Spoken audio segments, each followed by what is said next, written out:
La palabra del Señor para el día de hoy se encuentra en el capítulo 15 del libro de Romanos. Se titula en la Nueva Traducción Viviente, Vivir para ayudar y edificar a otros. Los que somos fuertes debemos tener consideración de los que son sensibles. No debemos agradarnos solamente a nosotros mismos.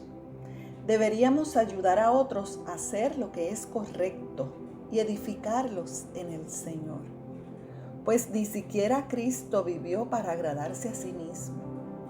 Como dicen las Escrituras, los insultos de aquellos que te insultan, oh Dios, han caído sobre mí. Tales cosas se escribieron hace tiempo en las Escrituras para que nos sirvan de enseñanza. Y las Escrituras nos dan esperanza y ánimo, mientras esperamos con paciencia hasta que se cumplan las promesas de Dios.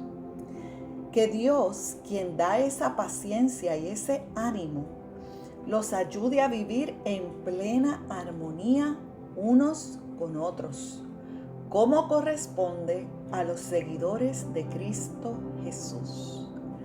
Entonces todos ustedes podrán unirse en una sola voz para dar alabanza y gloria a Dios, el Padre de nuestro Señor Jesucristo. Por lo tanto, acéptense unos a otros, tal como Cristo los aceptó a ustedes, para que Dios reciba la gloria. Recuerden que Cristo vino a servir a los judíos para demostrar que Dios es fiel a las promesas que les hizo a los antepasados de ellos. También vino para que los gentiles le dieran la gloria a Dios por la misericordia que Él tuvo con ellos. Leímos hasta el verso 9. Esta palabra me pone a pensar sobre muchas cositas importantes acerca de la iglesia y el cuerpo de Cristo. El cómo conducirnos unos con otros a veces no es tema de enseñanzas y predicaciones, pero es tan esencial para la vida de la iglesia, para que como cuerpo de Cristo estemos en sanidad. Y el apóstol Pablo, escribiendo a los romanos, hace énfasis en varias cosas que es importante. Primero, nos habla de que hay fuertes en la fe y sensibles en la fe. Hay gente madura, hay gente comenzando, ¿verdad? Como niños. Entonces, los que tienen más madurez, hay que ser considerados con los que son más sensibles o más jóvenes en la fe. Y esto aplica a muchísimas cosas. Tenemos que, más que hablarles, tenemos que modelarles el evangelio y la fe. Entonces, ser pacientes con todos, así como Dios es paciente con nosotros. El Espíritu Santo no fuerza a nadie en el proceso de santificación. Y yo creo que muchos creyentes de muchos años nos hemos dado cuenta de la paciencia que Dios ha tenido con cada uno de nosotros, que aún luego de 40 años en el evangelio, el día de hoy Dios tiene todavía cosas que trabajar conmigo, con mucha paciencia y mucho amor. Así nosotros tenemos que ser pacientes y sensibles con nuestros hermanos más pequeñitos. Es obvio que, como dice el verso 1, no debemos agradarnos a nosotros mismos y ayudar a todos los demás. Cuando estemos trabajando y sirviendo al Señor en la iglesia, no querramos hacer las cosas todo como nosotros queremos. Seamos flexibles, seamos sensibles a lo que Dios pone en el corazón del otro también y de cómo Dios lo va a usar. En la iglesia las cosas no pueden ser rígidas porque el Espíritu Santo de Dios es santo, pero no es rígido. Entonces eso sería otro tema.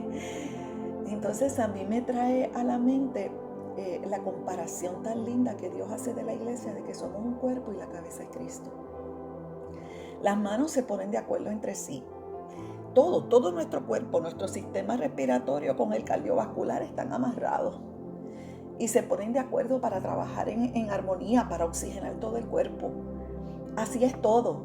Y cuando no se ponen de acuerdo, por ejemplo, hay un cortocircuito, convulsamos.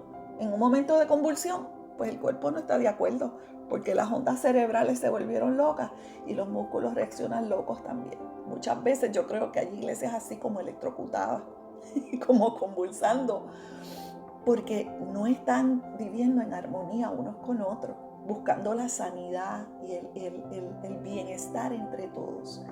Y eso me lleva a Hebreos, cuando dice, creo que en Hebreos capítulo 13, que enfatizamos mucho que sin santidad nadie verá al Señor.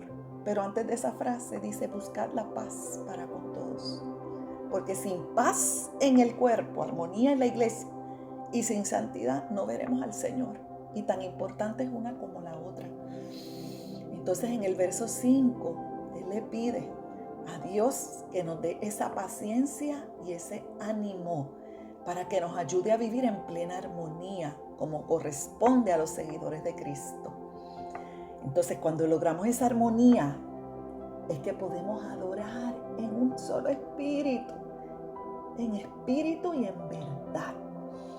Solamente cuando estamos en armonía es que eso sube todo como una ofrenda de olor fragante ante Dios y la manifestación de Dios es plena. Aleluya. Y más adelante nos dice que nos aceptemos como Cristo nos aceptó. ¿Y para qué lo hacemos? No es solamente para que nosotros nos sintamos bien en la iglesia, es para que Dios reciba la gloria. Aleluya. Como oró Cristo en Juan 17, que sean uno. Aleluya. Para que el mundo crea y sea evidente que somos parte de la iglesia de Jesucristo y de que nuestro Dios es amor. Gracias, Padre Celestial. Gracias por tu palabra bendita. Que tu Espíritu Santo nos revele, Señor amado, y nos haga recordar qué tienes para enseñarnos con esta palabra a cada uno. Y que seamos hacedores de ella. Gracias, bendito